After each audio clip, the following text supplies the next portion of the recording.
Bismillahirrahmanirrahim. Assalamualaikum warahmatullahi wabarakatuh. Alhamdulillahirrabbilalamin. Wassalatu wassalamu ala asrafil anbiya'il wal mursalin wa ala alihi wa ashabihi ajmain. Amma ba'du.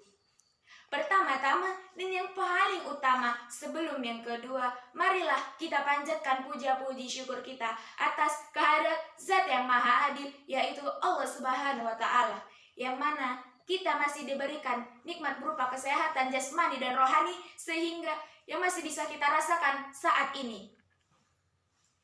Dan dilanjutkan yang kedua, bukan yang ketiga. Tak lupa pula sekelumit serta salam kita hadiahkan kepada junjungan alam, yaitu seorang pahlawan yang tak pernah makan bakwan, seorang proklamator yang tak pernah menaiki motor, dan seorang proklamasi yang tak pernah memakai dasi, yakni Nabi Muhammad Sallallahu Alaihi Wasallam. Karena berkat beliaulah kita bisa hidup tenang tanpa berperang dan bisa hidup rukun tanpa berpentungan.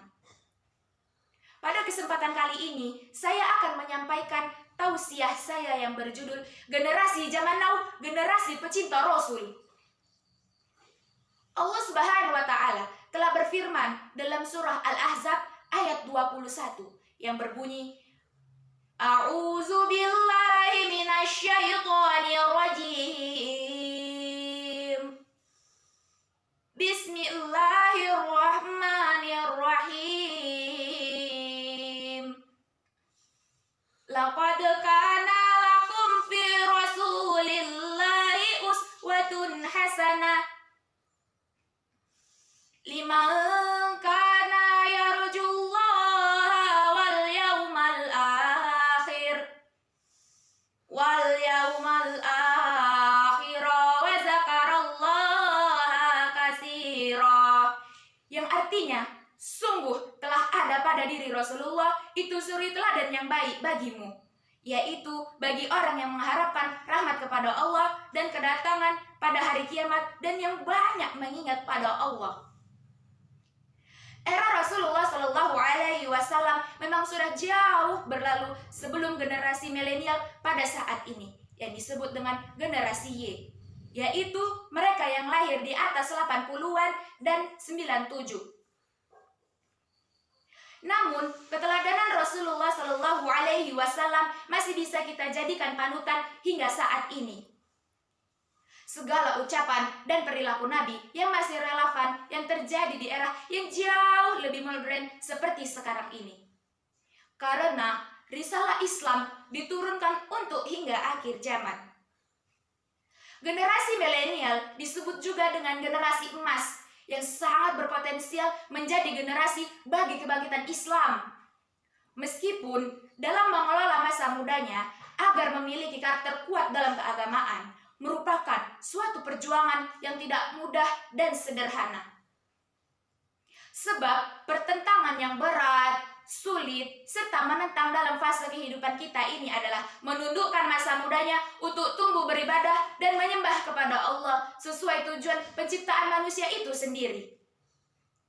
Rasulullah Shallallahu Alaihi Wasallam telah menyebutkan di antara 7 golongan orang yang memperoleh naungan pada saat tiada naungan kecuali naungan dari Allah pada hari kiamat adalah pemuda yang tumbuh dalam rangka beribadah kepada Allah Subhanahu wa Ta'ala.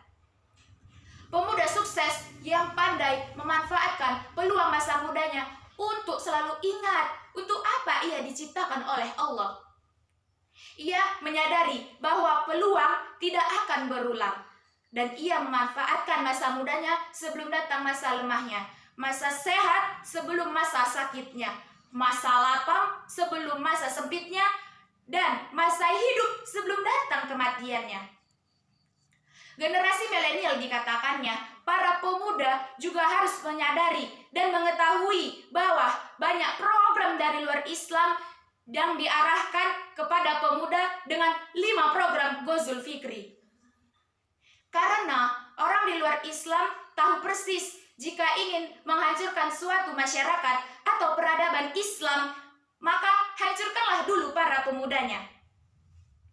Para pemuda muslim juga harus siap mempersiapkan diri dan berpacu guna waktu dengan serangan Ghazul Fikri, dengan serangan pemikiran sekuler, pluralis, dan liberalisme agama. Pada suatu kesempatan, seorang sahabat meminta wasiat kepada Rasulullah. Lalu Rasul pun berpesan, "Bertakwalah kalian kepada Allah dimanapun kalian berada, dan ikutkanlah kesalahan dengan kebaikan, maka niscaya dosamu akan dihapus. Dan berakhlaklah kalian kepada manusia dengan akhlak yang baik, dan ikutkanlah keburukan dengan kebaikan, maka niscaya dosamu akan dihapus." Demikian juga kemampuan manusia membangun pola interaksi dengan manusia lain yang dikenal dengan hablum minan nas. Wujudnya interaksi hablum minallah, hablum minan nas, dan hablum ma'al bi'ah akan terbentuk sebuah masyarakat percontohan atau masyarakat ideal di era milenial. Masyarakat ideal yang beberapa abad lalu pernah dibentuk oleh Rasulullah adalah sebuah masyarakat yang telah mewujudkan 3 hal tersebut. Sebagaimana Islam adalah pembawa solusi dan Rasulullah pun figur pembawa solusi, maka sepatutnya umat Islam adalah pembawa pencerahan, menjadi rahmat bagi semesta alam, sumber inspiratif, berkontribusi positif bagi kemanusiaan, dan membimbing manusia mewujudkan kebahagiaan dunia dan akhirat. Sekianlah tausiah yang bisa saya sampaikan. Jika ada kurang datangnya dari saya, karena kesempurnaan hanyalah milik Allah. Dan jika ada salah, saya mohon maaf dan mohon ampun kepada Allah Subhanahu wa Ta'ala. Saya tutup dengan wabillahi taufiq wal hidayah. Wassalamualaikum warahmatullahi wabarakatuh.